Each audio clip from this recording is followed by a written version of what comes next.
Hi guys, it's Sherry. I hope that you're having a fantastic day. Pull out those gift boxes because we are about to make something spectacular. Stay tuned.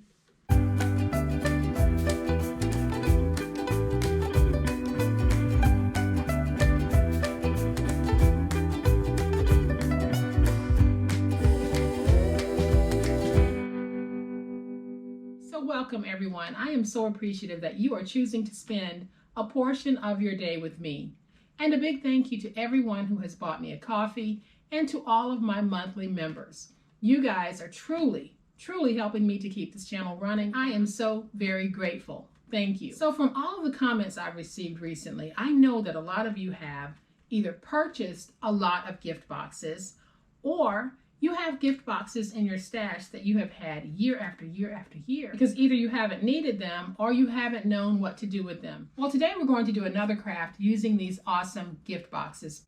Box top or box bottom, it really doesn't matter because they're both typically the same. So we are going to take this and we are going to turn it into this. We're going to take this and turn it into a 7-sided bag. And on the inside of mine, I have a mug. I do get a lot of requests on packaging for mugs or the larger candles. Well, this will cover both. And so many other things that you might have in mind that you want to give to someone. Isn't this just absolutely stinking cute? So y'all know what time it is? It's time to make it. All right, guys, so here is what I'm going to be using for today's project. I am using some more of those Dollar Tree gift boxes, and the box that I'm using today is the 17 by 11 by 2.5 inch box. So our project is only going to take one of these boxes and a piece of 12 by 12 cardstock, and I'll show you how to cut this cardstock into the strips that you'll need once we get to that part of the project. But the first thing we're going to do, guys, is we are going to deconstruct to reconstruct. So we're simply going to take the box apart on all 4 sides. So when you have taken your box apart, it is going to look like this on all 4. So I'm going to bring in my scoreboard, and what I'm going to do, because this is too long this way for my scoreboard, I am going to take that bottom piece and just fold it under, and that'll make it easier for me to start working my scores. So I'm going to put it in my scoreboard with this outer flap open and pressed against the edge, and I'm going to score every 2 1/2 inches. So we already have one score here at 2.5 because that's the outer flap. So we're going to go ahead and score as far as you can at 5, at 7.5, at 10. And so now we're out of room. So what I'm going to do is I am going to take this piece and I'm just going to take the last score mark that I made and let's slide it over to 2.5 so that we can just stay on track with the 2.5 scores. So we have 2.5. Let's score at 5 again. At 7.5. And at 10. So these are all of the scores that you'll need. Now what I did is, because I ran out of scoring room coming across, I took that last score that I was able to get and I just slid it over and lined it up with the 2.5 inch mark, and then I just started repeating the 2.5 inch scores. That's all that I did. So now we're going to take that box. We have our scores going this way. We're going to take this and rotate it so that we are now working on this end. And so this time I am going to close these flaps because I want the edge of the actual box part to be butted up against here, because I am going to make a score at 5 3/8, and I'll come down as far as I can. Then I'm going to flip this and I'll make my second score at 5 3/8.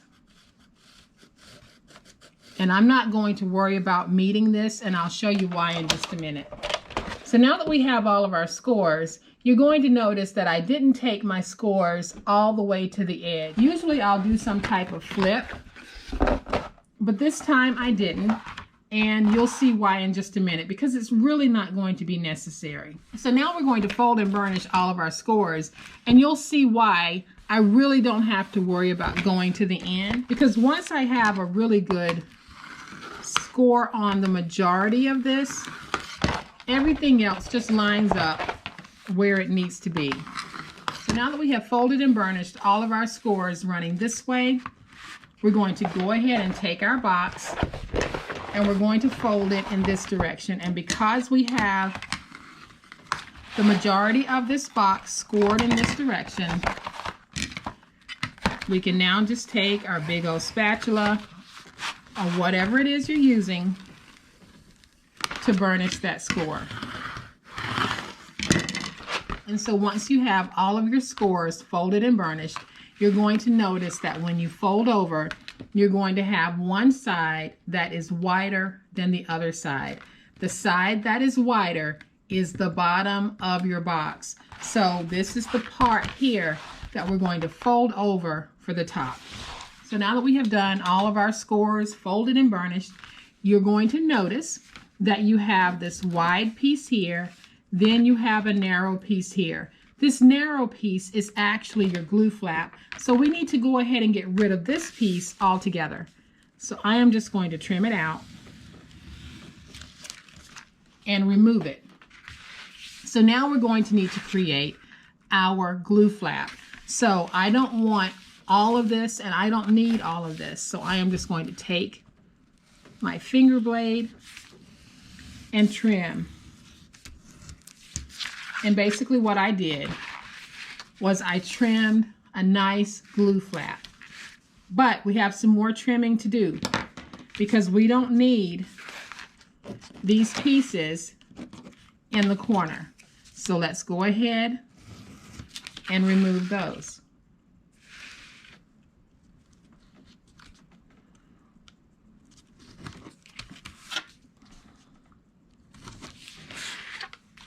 And we'll remove this one too.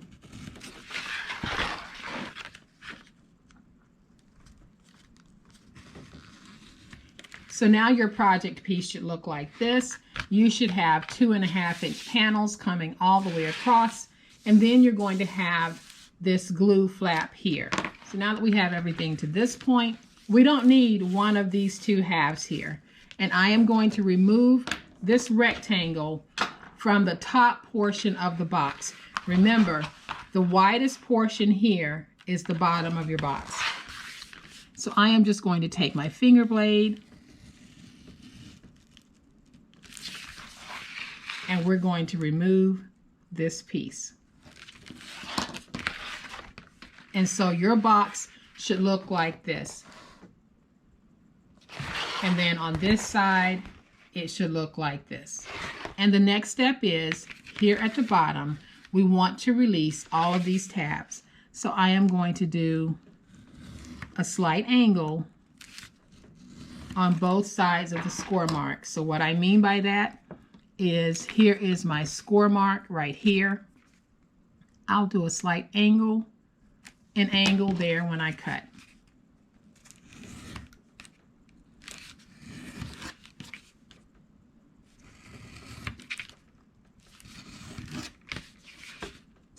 And I'll do that all the way across.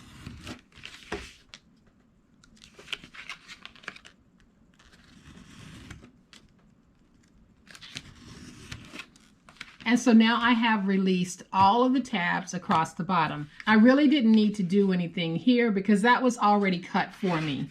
So now I'm going to turn it to the top, and we have these flaps here. We are going to remove these completely. So all I'm going to do is take my finger blade, remove that first piece, and then I'll just remove all of these coming across.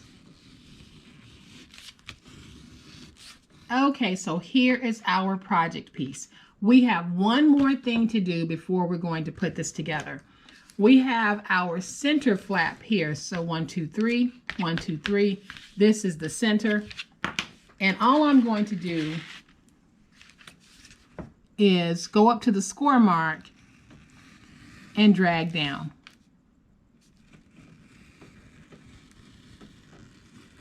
Because what I have found, anytime I'm making an odd shaped box like this, for some reason, whenever you're doing that, it's going to cause it to want to bow in the middle. So I am just removing just a little bit of that. Then I'm going to take my finger blade and I'm going to angle a sliver right there and right here. I'm not taking off much, just enough so that when this is folded over, we don't have to worry about that center trying to butt up against the other pieces. So now, y'all, we are ready to start gluing a part of this down. So on the same side as the glue flap, I am just going to go ahead and take some glue. You can actually use your tape or tape runner. I'm using my glue because I found that when I'm doubling this, it doesn't cause my paper to warp. So I am just going to fold that over. And we're doing the fold over for two reasons. First, it gives us some extra stability to this bag. And then second, it just finishes off the top of it very nicely. So all I'm doing now is just going back and making sure that my score marks are nice and reinforced. Then I'm going to take the centerpiece and just add some glue to it, place it down,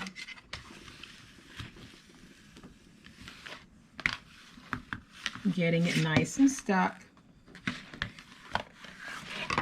And so now what I'm going to do with this, when I fold this piece over, this glue flap is going to go inside of this piece here. So to make sure that I don't have any problems with it going in, I'm just going to angle that just a little bit. And so now I'll take my glue. I am going to place my glue on my glue flaps.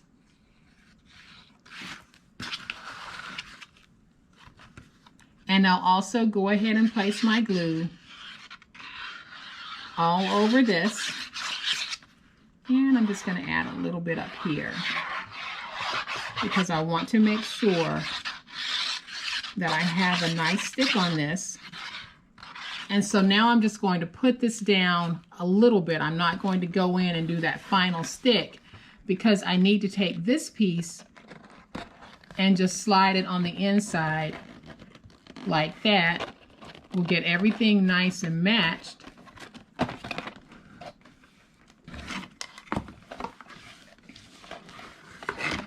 And so now we have our beautiful 7-sided box. What we need to do at this point is just go ahead and glue the base. So all I'm going to do is just stand it, and I'm not going to be adding a whole bunch of glue.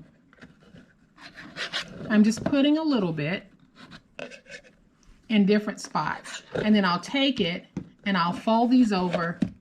I'm going to stand it up, and I'm also standing as well because I want to try to get my shape as even as possible. Now we're doing this in a very simplified way, so everything is not going to be perfect, but you will end up with, once you start shaping it, you will end up with a 7-sided bag that will certainly work for you. And so now that I have my box, I need to cover that ugly on the outside and the inside.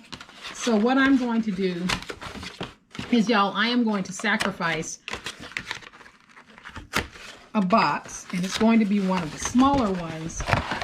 This one I think is just 11 inches.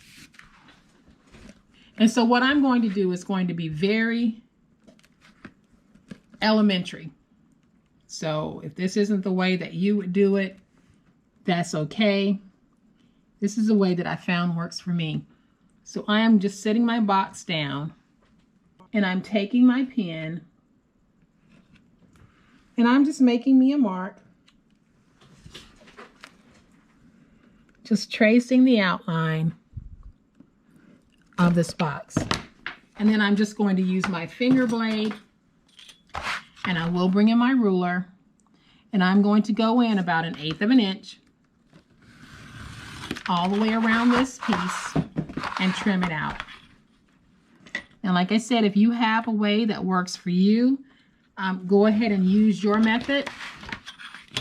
This is a method that works for me that I thought I would share with you guys. And those of you who have been with me for a while know that this is a method that I have frequently used.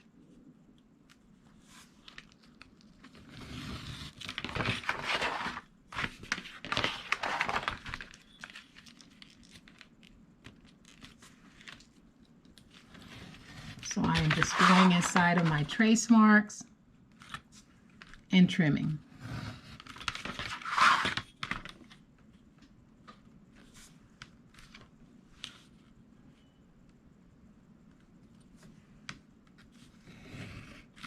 So then once we have it trimmed, I'm going to take this piece, put it on the bottom to see what type of fit I have. And you can see that I have a pretty good fit. This is going to cover that bottom. So I'm going to take this piece, and now I'm going to trace it one more time.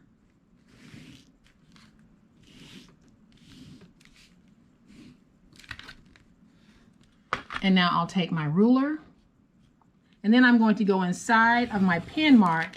This time I'm not going in 1/8 of an inch. I'm just going right on the inside so I can trim away my excess.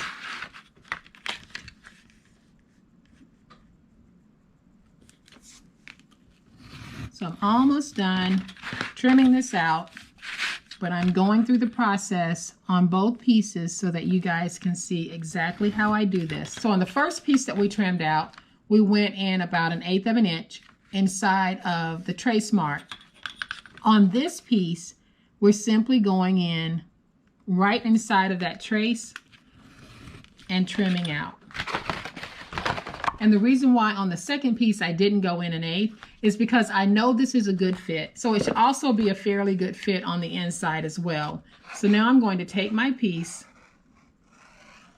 add my glue all the way around, and then I'll add glue to the center. Now we can take this piece and we can basically put it down.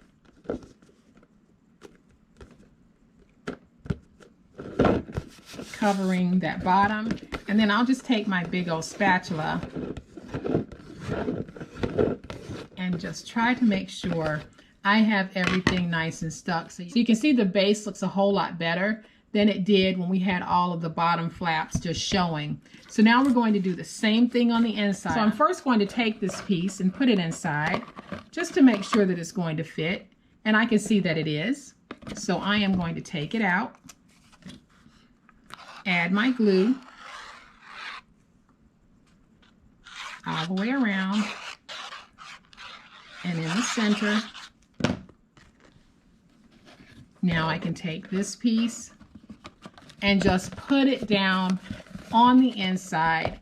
It might not be an exact fit, but it's certainly going to be a pretty good one. And so there we've added a cover to the inside, and then we also have a base on the bottom. We have 3 layers of this gift box on the bottom, which gives us a very sturdy box. Now we get to do the decorating. So we're going to need 1 piece of 12 by 12 cardstock or decorative paper, whatever you want to put down.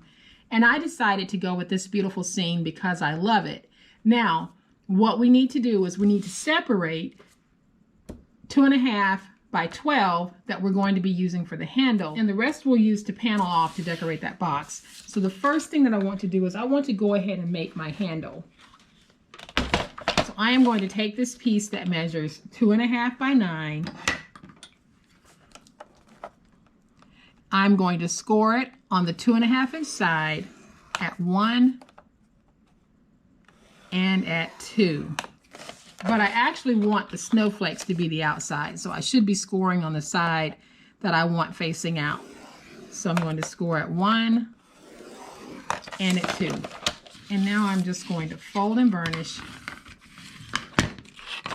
these scores.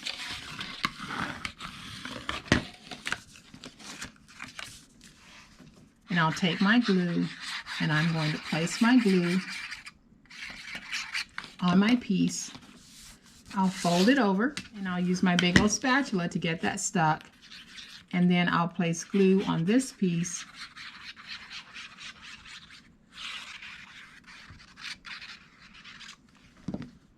And I'm going to fold that over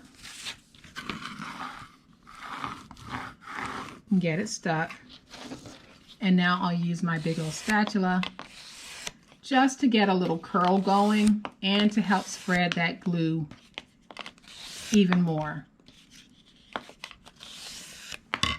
So now you can see that I have a nice little curl to my handle. I'll set it to the side and we're going to go ahead and trim out these pieces. So I have a piece that is 9.5 by 12. I am going to place it in my cutter, trim on the 12-inch side at 5 3/8, and then I'll do another trim at 5 3/8.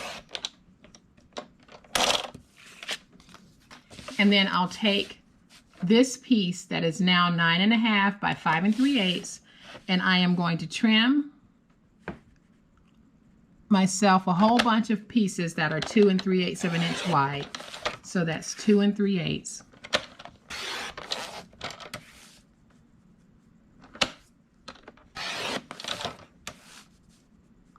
And my last one will be just a little bit short, just a smidgen, but that's okay. So 2 3/8, 2 3/8.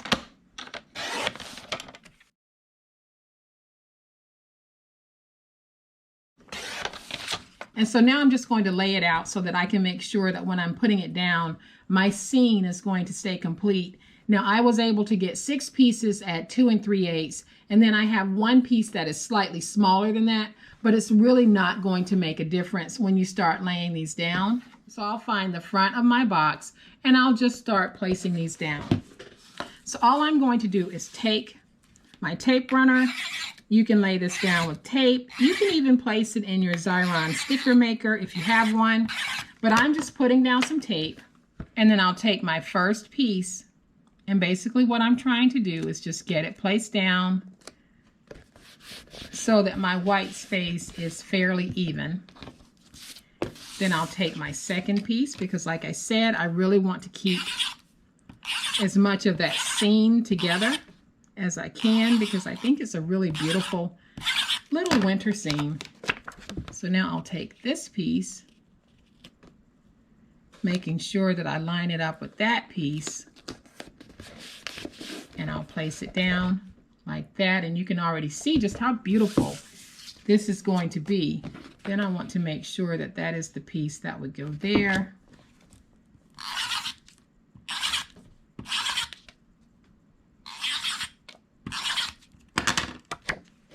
Add some tape.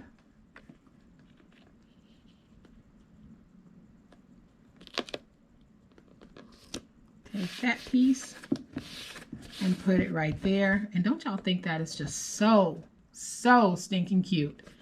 So now we're just going to go around to the back side here. And then I'm going to take these pieces, because they look like they're a pretty good match going around, because part of the scene of this paper was at the top and part was at the bottom. So now I'll take this piece, put it right there. Then I'll take this piece, add my tape,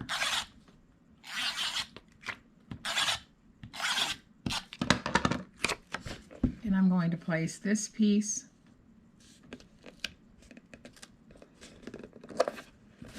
and then I'll take this piece, I'm going to place it right there, and then I'm going to take this piece and place it down. And this will be that skinnier piece that I had. It's slightly smaller, but as you can see, it really doesn't make a difference because it's all blending in. So I'm going to put that piece right there. So it's not as wide as this piece, but that is okay. Because now we have this beautiful, beautiful bag that we can fill with all types of goodies. We can put some shredded paper on the inside. We can put our mug in. We can put our candles in. Anything that you want to put in here. So I'll take the handle and I am going to actually attach the handle to the outside. So first I'm going to use some glue. So I'll place my glue right there on the ends. And then I'll take this piece and I'm going to put it right there. You can put it on the inside if you want. I'm just putting mine on the outside. And then I'll come over to the other side, take that piece, and we're going to put it right there.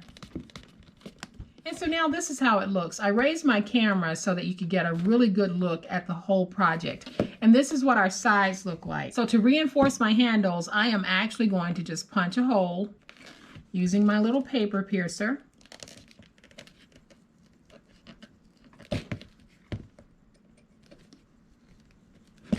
And I'll punch a hole on this side as well.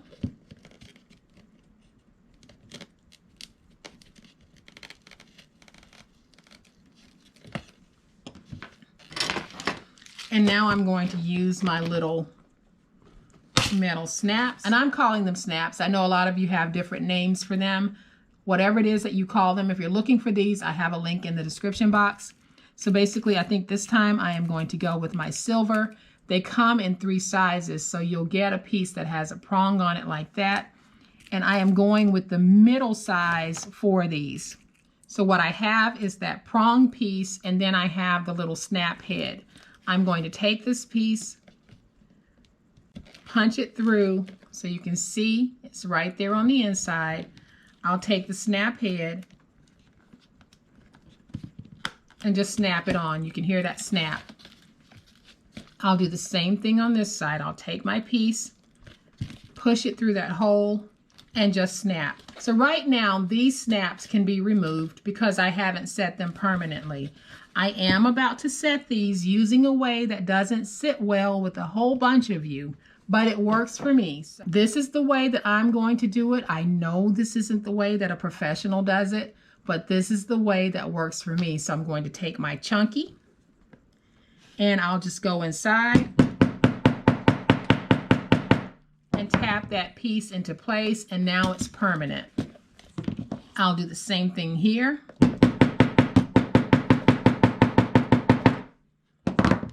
And so now it's permanent and it didn't damage the outside at all. And now we have this beautiful 7-sided box. So we can take some of our shredded paper, put some shredded paper on the inside. We can take a mug and sit it right on the inside along with that shredded paper.